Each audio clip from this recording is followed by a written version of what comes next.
Other flying saucer images are also in focus, but simply look too good to be true. Such is the case of the astounding photographs taken by a farmer named Billy Meier.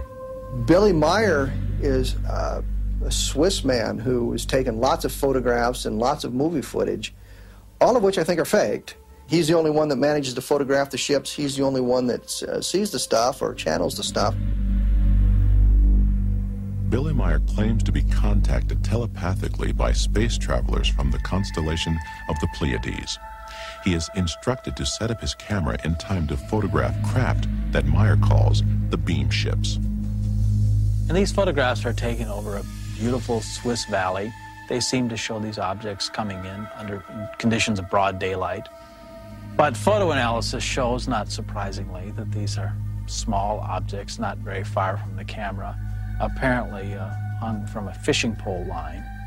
His movies are even more startling because if they are authentic, they would represent clear and distinct proof that flying saucers UFO belief system. Not surprisingly, they have come under the scrutiny of Dr. Maccabee.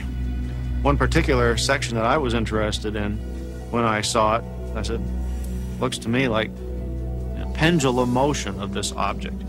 This is a scene showing a house in the background and a big tree, and the object's swinging back and forth, and then near the end it seems to actually contact this big tree, and everybody's saying, wow, it's on top of a big tall tree, how can this possibly be a hoax?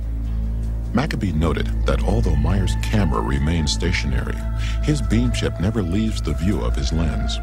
This supports Maccabee's conclusion that this film was taken of a relatively small, light object suspended by a string and swinging like a pendulum around a small model tree. The bottom line for me is that I can't say that Meier has not had any experiences. He may well have.